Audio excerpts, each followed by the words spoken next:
آپ صلی اللہ علیہ وسلم بھی 5 ہی وقت کی نماز پڑھتے، لیکن آپ صلی اللہ علیہ وسلم نے کتنے وقت کی نماز پڑھی آپ کو معلوم ہے؟ ہم 5 وقت میں کتنی نماز پڑھتے ہیں؟ 17 رکعت فرض نماز، 3 رکعت واجب، یہ 20 رکعت تو پڑھنا ہی ہے۔ اگر 20 رکعت نہیں پڑھیں گے تو کٹائی پسائی تو مقدر ہے اللہ کے لیے۔ اب 12 رکعت سنت مؤکدہ بھی ہے، اگر اس کو ہم اگر نہیں پڑھیں گے تو عتاب کے ہم مستحق ہوں گے، حقدار ہوں گے۔ یہ گویا کہ 32 رکعت نماز تو ہر ایمان والا پڑھتا ہی ہے اور پڑھنا ہی چاہیے۔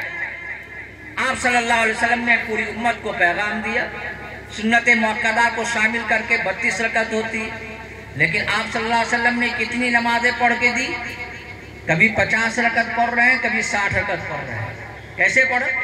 آپ صلی اللہ علیہ وسلم تہجد کی نماز پڑھ رہے ہیں، کبھی 4 رکعت، کبھی 8 رکعت، کبھی 12 رکعت۔ اشراق کی نماز پڑھ رہے ہیں 2 رکعت 4 رکعت، چاشت کی نماز پڑھ رہے ہیں 8 رکعت تک، اوابین کی نماز پڑھ رہے ہیں مغرب کے بعد 6 رکعت تک۔ تو کبھی 50 رکعت تو روزانہ پڑھ رہے ہیں اور کبھی 60 رکعت پڑھ رہے ہیں۔ یہ ہے عملی نمونہ کہ اگر ہم زبان سے کسی کو کچھ کر رہے ہیں تو عملی نمونہ یہ ہے کہ ہم اس کو بڑھ چڑھ کر کے ہم جو کام کو کرنے والے ہیں۔ اب ہم اپنا جائزہ لیں۔ جس نبی کے ہم پیروکار ہیں، اس نبی نے ہم کو کہا، کر کے دکھایا، ہماری اور آپ کی زندگی کے اندر اس کے اوپر کتنا عمل ہے۔ آپ صلی اللہ علیہ وسلم کی پوری زندگی میں صرف 2 رکعت، صرف 2 وقت کی نماز قضا ہوئی ہے۔ علماء کرام یہاں پر موجود ہیں، ہمارے مہمان مقرر معظم آئے ہیں، وہ بیٹھ جائیں گے، آپ لوگ اپنی اپنی جگہ پر بیٹھیے، ان کا استقبال ہے تہہ دل سے، ان کے آنے کو اللہ تبارک تعالی ہم تمام لوگوں کو بابرکت بنائے۔ حضرات گرامی، پوری زندگی میں آپ صلی اللہ علیہ وسلم کی 2 وقت کی نماز قضا ہوئی ہے۔ ایک عصر کی نماز غزوہ خندق کے موقع پر علماء کرام یہاں موجود ہے کہ عصر کی نماز قضا ہوئی آپ صلی اللہ علیہ وسلم کی غزوہ خندق کے موقع پر۔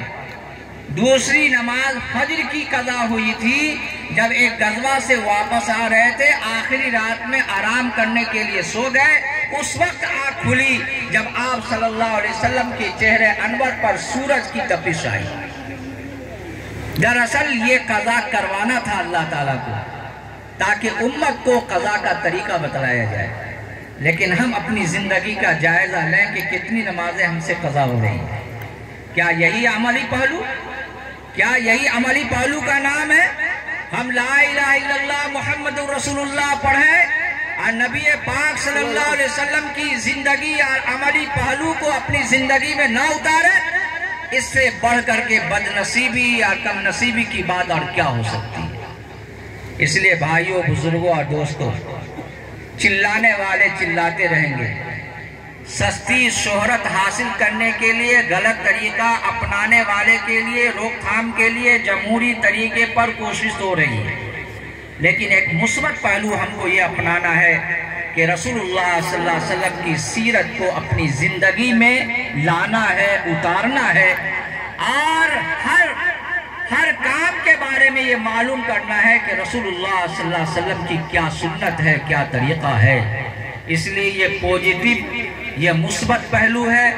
اس پہلو کو اگر ہم نے اور آپ نے اپنی زندگی میں اتارنے کی کوشش کی تو انشاءاللہ یہ بڑا کام ہوگا۔ آخری بات جو مجھے کہنی ہے وہ یہ ہے کہ علماء کو عوام سے اور عوام کو علماء سے ربط بڑا قوی رکھنا ہے اور تعلقات کو مضبوط کرنا ہے۔ ہمارے استاد محترم حضرت قاسم صاحب مظفر پوری رحمۃ اللہ علیہ فرمایا کرتے تھے، قاری صدیق صاحب باغوی علیہ رحمہ کے واسطے سے، کہ وہ فرمایا کرتے تھے کہ میں تو اپنی قوم اور میں تو ملت اور مذہب کے ہر ایک فرد کے ساتھ اس کے ہر دکھ سکھ میں شریک ہونا چاہتا ہوں اور ہوتا ہوں۔ یہی جذبہ ہمارا اور آپ کا بھی ہونا چاہیے۔ جب ہم مانوتا کے نام پر، انسانیت کے نام پر جب ہم ایک دوسرے سے قریب آئیں گے اور ایک دوسرے کی ضرورت کو ہم پوری کریں گے تو انشاءاللہ یہ مانوتا اور انسانیت کا پیغام اور رسول اللہ صلی اللہ علیہ وسلم کی سیرت کا پیغام خود اپنی زندگی میں بھی آئے گا آپ پوری دنیا کے اندر یہ پیغام پہنچے گا۔ اس لیے بھائیوں، بزرگوں اور دوستوں، آج کی تقریر کا خلاصہ یہ ہے